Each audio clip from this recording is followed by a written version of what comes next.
So last week, I officially launched my online self-paced e-course entitled Transvocal Anatomy, and I just wanted to let you all know that it went so well, and I am just beside myself. I'm over the moon. We had over 100 people register.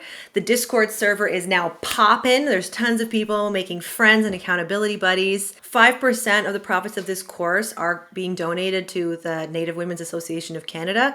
And because of all the people that registered, I'm able to give over $1,000 to this organization, which is so special. We also had 12 people donate scholarships to this course. So if you were not able to register for the course because it was outside of your budget, I have 12 free spots that are up for grabs. So if you want to get that, you just have to go to the link in my bio, go to my website, and in the footer, there is a page for scholarships. Fill out the form. It's a totally randomized draw, so you don't need to explain yourself or anything like that. Just give me your name and email address, and at the end of the month, I will be contacting the recipients of those scholarships. So, even if you're not sure if you're worthy or whatever, or if you deserve it, just sign up. Just sign up. I'm happy to give these away for free as long as they're coming in. And if you want to donate a scholarship, you can always do that at any time, and I'm going to be giving these scholarships away as donations come in. So you can do that in the footer of my website as well. So yeah, thanks to everybody who signed up. It was like a wild ride the week of the launch, and I'm really looking forward to spreading the word and having more trans people find and be helped by this resource. This person says, tips for keeping a deep voice while expressing different emotions like being excited, laughing, etc. Yes, this is a question I get all the time. How do I sound masculine without sounding angry or sad? So the kind of short answer here is to actually practice sounding happy or laughing in a masculine voice. So I know it sounds kind of silly, but you can actually film yourself smiling and talking masculine, laughing. I like to think about Gaston a lot, like from Beauty and the Beast, because that dude, he's happy and laughing all the time and very masculine sounding. So that tends to sort of trigger that in my students. But basically, it's important to remember that masculine expressions of higher emotions, like happiness, joy, tend to be associated with a volume jump rather than a pitch jump. So rather than going, oh my goodness, you go, oh my gosh, oh, like we're expanding the volume instead of the pitch. But really, practice this in front of your camera at home. Pick a text that is very happy or a few sentences that express some joyful feeling, and practice saying those things in a masculine way. Practice your laugh in a masculine way. Do this with a friend. With a friend is actually the best way to do this because you're already naturally in a happier space. That's what I have to tell you about this. Let me know if you have any questions in the comments. I'm a gender-affirming voice teacher, and today I just wanted to let you know that I've created a free vocal anatomy coloring book that you can download right now from the link in my bio. These pictures are from the illustrations for my Transvocal Exploration e-course, and if you haven't already, you can also download my free Trans Guide to Vocal Anatomy, and then you can use the coloring book to help yourself learn about vocal anatomy. So yeah, all those things are available at the link in my bio. Go ahead and get them all right now. This person asks, how do you figure out your target voice? It sounds forced/unnatural. So I hear this a lot. People come to me and we work on target voice exercises, and the complaint of something sounding unnatural or forced is very, very common. And this is usually because your brain has an expectation for how you're going to sound. So when you hear something different, your brain thinks that it sounds weird or unnatural. But I promise that to people who don't know you and don't have those expectations about how you're supposed to sound, you sound great and normal and fine and not forced or unnatural. Now, to answer the question of how do you figure out your target voice, this is totally up to you. This is where the real trans vocal exploration comes in. So an exercise that I love to start with is draw your name in a way that represents your gender. So here's a picture of a drawing that a student recently did. Once you have your drawing, and it can be done in any way, you can collage it or you can paint it or you can do what this person did. Once you have your drawing, I want you to try and say your name the way that you think the drawing sounds. Obviously, this isn't going to magically give you your target voice, but it is a good way to start to unpack some of your feelings around what you should sound like or what you feel inside that your name sounds like.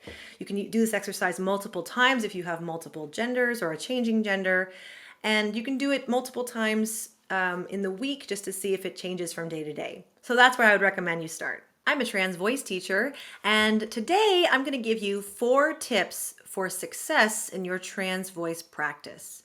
Tip number 1, schedule your practice. So most people say to themselves, I'm going to practice every day, but then they have trouble following through on that because they haven't adequately envisioned how practice will fit into their life. So scheduling 15 minutes in your calendar for studying or practicing on your own will dramatically increase your likelihood for success. Tip number 2, keep a practice log. A practice log is a good tool for so many reasons. It can keep you motivated as you watch the pages fill up because it helps you visualize how much work you've done and progress you've made. It can help you get back on track faster if you take a break from practicing. It can keep track of new information that you collect along the way. And it can help you catch any negative mindset shifts that may impede your practice. I recommend using the app Notion to track practice because you can upload audio and video clips of yourself for comparison purposes. Tip number 3, find accountability buddies. So the more people you have in your life cheering you on, inspiring you, and motivating you, the better. If you're able to tell your close friends and family about your practice, that can really help to diminish the anxiety associated with using your target voice around people who already have an expectation of your speaking voice. It also really helps to have a friend who is going through this practice along with you. So the people who are members of my course have access to a Discord server where they can find accountability buddies. And there are tons of places online, most notably the comments of these videos where you can find accountability buddies for your practice. And the last tip is to just start. It can be tempting to wait until the time is right, until your life is perfect, until you get that job or quit that job or until you move out. But these are stalling tactics that are motivated by fear. The best time to start is right now, where you're at. If all you do is watch one video or practice 5 minutes, that's great. That's a positive step towards your goal. I'm a trans voice teacher, and if I'm on your timeline, stop. It's time to practice. So today we're going to play another round of Scattergories. So the way this game is played, I give you a letter, and then in your target voice, you have to come up with an answer to each of the categories that I'm going to tell you that starts with that letter. Our letter today is B. The letter B. Okay, so here are the categories. Remember, you can always pause the video if you need a little time to think. Number 1, items you save up to buy. So what is an item you save up to buy that starts with the letter B? Number 2, musical instruments. So say a musical instrument that starts with the letter B in your target voice. Number 3, children's books. Number 4, restaurants. Number 5, bodies of water. Number 6, a boy's name. Number 7, a kind of soup. Number 8, computer parts. Number 9, internet lingo. Number 10, things to do on a date. Keep it PG, folks. Number 11, board games. And number 12, appliances. So in the comments, tell me how many out of 12 were you able to get? Which ones gave you the most trouble? And give yourself a little pat on the back for practicing. Even 5 minutes a day is how you reach your goal. I'll see you next time. I'm a gender-affirming voice teacher, and recently I created an online self-paced e-course called Trans Vocal Exploration to help trans people better align their speaking voice with their gender. While I was in the process of making this course, I also created an ebook called The Trans Guide to Vocal Anatomy, and I just wanted to let you all know that this book is totally free on my website. So if you want a copy of this ebook, it's about 20 pages long, full color illustrations, lots of really great trans vocal anatomy information. You can go to the link in my bio and just click the link that says Trans Guide to Vocal Anatomy, and you can download it there for free. I hope you enjoy it. This person says, I sing soprano 1 and high voice solo music, and I'm worried that if I work on changing my speaking voice, it will change my singing ability. So I haven't seen any connection between working on masculinizing your speaking voice and losing your singing ability. If anything, a singer with like really good vocal flexibility will have a much easier time putting on a more masculine speaking voice and then maintaining their high singing voice than a person who doesn't have that kind of normal vocal flexibility. But you can sort of think of it like code switching, so like changing between languages. Your brain just kind of has two different directions for each language. So when I'm speaking English, I'm thinking one thing. When I'm speaking French, my brain goes down a different path. Just because I learned to speak French doesn't mean I forget how to speak English. And the same can sort of happen for your singing voice and your speaking voice. So if you are putting on your speaking voice that is masculine, that's like one path, and then your singing voice that is high soprano, that's another path. Of course, if you go on testosterone, this is a whole different thing, but we're just talking about training without any hormones. It shouldn't be a problem. You can also use the trick that I said in one of my other videos about using a totem. So like having some kind of ring or marble in your pocket or something to remind you of when to put on your masculine speaking voice, and then you don't touch the totem when you go and use your singing voice. I hope this helps. This person says, that was fun. What? So yes, I just wanted to make sure that everybody knows that practice is supposed to be fun. It should not be torture. If you are torturing yourself to practice your voice, you're not going to have consistency and longevity in your practice. This is something that we have to be doing for months, years, a long time in our lives, because our voice is always changing, because our needs are always changing. So the best thing that you can do for your practice is make it as fun as possible. And that means keeping it fresh, changing up the games, including people so that it becomes a group activity. Make your practice fun. Life should be fun. Life should not be torture. That's it. I'm a gender-affirming voice teacher, and if I'm on your timeline, stop. It's time to practice. Today's practice game, you're going to have to listen to me now and then do it on your own, but it's basically a bit of a memory game. So what you're going to do is you're going to log into either Goodreads or Amazon Books or your library website. So I'll just pull one up here right now. And I want you to pick a book, and we're going to read the description of the book. So I'm going to click this one. Now, we're going to do this part in our target voice. So let's say I put on a more feminine voice. The Midnight Bargain by C.L. Polk. Beatrice Claiborne is a sorceress who practices magic in secret. Terrified of the day she will be locked into a marital collar that will cut off her powers to protect her unborn children. She dreams of becoming a full-fledged magus, and pursuing magic as her calling as men do, but her family has staked everything to equip her for bargaining season. When young men and women of means descend upon the city to negotiate the best marriages, the Claibornes are in severe debt, and only she can save them by securing an advantageous match before their creditors come calling. Okay, so that's step one. I want you to read through a book description on Goodreads. Now, the second part is where the challenge really happens. So I'm going to close this. Basically, in your target voice, I want you to try to remember as much as you can about the book description and describe it to yourself or to a friend or into a voice recorder. So first of all, what was the title of that book? Midnight something? The Midnight Bargain. Okay, it was called The Midnight Bargain. And it was about, this is going to be challenging because you spent so much of your brain power just trying to put the voice on. You might not have taken in much of the information. So I remember it was about a woman who wanted to be a magus or a magus, and there was familial debt. Wow, this exercise is hard. Maybe I should have thought about this a little more. Anyway, the more you do this, the more practice you'll get doing two things with your brain. So taking in information and also using your target voice. So that is today's practice exercise. Let me know in the comments what book I should read next for when I'm doing this exercise. I hope this one helped. I'm a trans voice teacher, and today I'm going to answer the question, how long does voice feminization take? I get this question a lot. And the answer to this question also applies to any other trans voice alteration.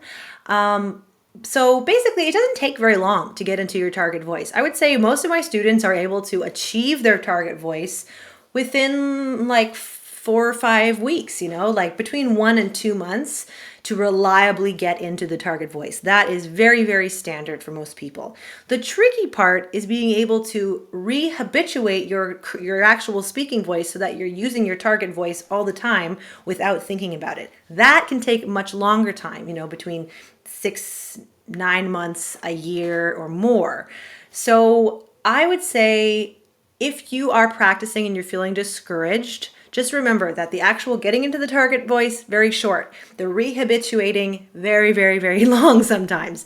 And the control that you gain through this habituation is going to increase over time. So, at the beginning, it might feel a little funny or sound a little put upon or fake. But like after a year, you're going to sound much more habituated, much more normal. So please give it time, be patient, have fun, and go check out the practice games that I've made, because that is a really good way to rehabituate yourself. This person asks, how do you make yourself sound more masculine when shouting, like so it doesn't sound fake?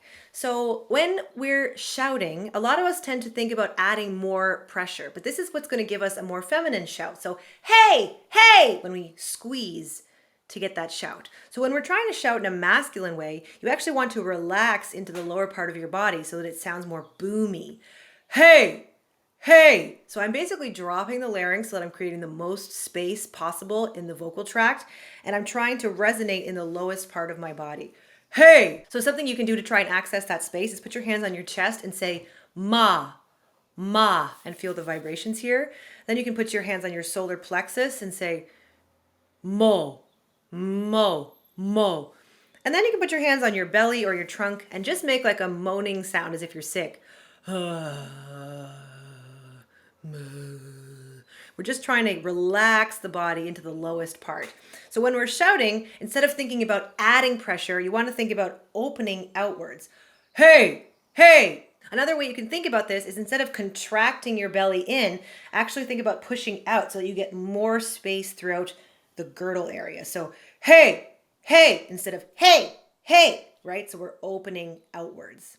Now, to answer the thing about how it would make it sound not fake, it's only going to sound fake to you at first. So if you're not used to making these sounds, it's going to sound awkward or different. But I promise you that to me, or to somebody that doesn't know how you're supposed to sound or how you usually sound, it's not going to sound fake at all. It's just going to sound like a regular sound. So try to push through those feelings of this sounds fake and just go with what gives you the most euphoria. I promise that after a little while, it'll start to sound natural. This person says, when I get stressed or just talk to people, my voice goes up and I can't control it. So this is something I see in my comments all the time. I get customer service voice. My voice goes higher when I'm stressed or when I'm talking to people. I can't control it. So let's talk about strategies for working on this. So the reason that the voice tends to go up when we're in situations that stress us out, it's because when we get stressed or we get anxiety, the body tightens up, and this squeezing can make the space smaller so that we get a more restricted sounding voice, but it can also just take away any relaxation that we require to have a low voice. So what we kind of need to do is Pavlov's dog ourselves, we need to use classical training. So what I would recommend you do is find some kind of totem. I'm looking around my room for a totem. Let me see here. Hold on, let me grab a totem. Okay, so I have this ring. This is a ring that I wear all the time.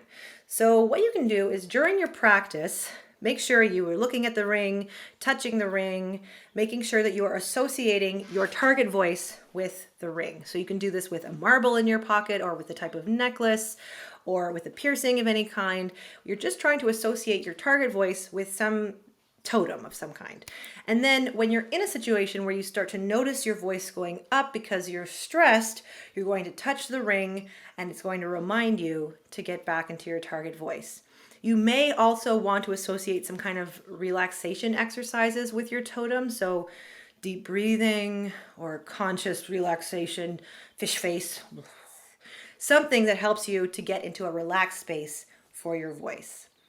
Let me know in the comments if you have any questions. I'm a gender-affirming voice teacher, and today I'm going to answer the question, why would somebody who is on testosterone want trans voice lessons? So what I have seen in my research is that a pretty significant number of people who take T and experience voice changes still are not like 100% happy with the results that they have gotten. And a lot of the times, the reason for that is that their brain is habituated to their old voice. So even though the actual physical instrument has changed, the brain hasn't become acclimatized to the new instrument. So you end up kind of forcing the voice a little bit higher than is natural feeling. They end up getting a lot of voice fatigue. So a lot of my transmasculine students or students who take T come to me for voice lessons because they want the help of rehabituating their brain to the new voice. So it's really normal for people who are both on T and not on T to take trans voice lessons. I hope this helped. I'm a trans voice teacher, and if I'm on your timeline, stop. It's time to practice. So today's game is another game that is going to increase the cognitive load so that you're pushing yourself to think while using your target voice. So what you're going to do is you're going to pull up a random noun generator. So we're going to set this to give us 10 random nouns. Let's see what we got here. So what you're going to do is you're going to try and in your target voice create a little story from these random nouns. So I'm going to get into my target voice. And this is just off the top of my head. I haven't seen these nouns before. So yesterday I was giving a speech about an operation that I received. I was in possession of a ring that my girlfriend gave me, and it got stuck on my finger and I needed a procedure to get it off. I am a singer who likes to sing about economics. Okay, these are getting a little weird. So I was only able to get 1, 2, 3, 4, 5 of these nouns into a coherent story. But that's a really good start. The more we practice this, the more we'll get better at it. So that is today's practice game. Let me know what your story was about those nouns in the comments. Bye.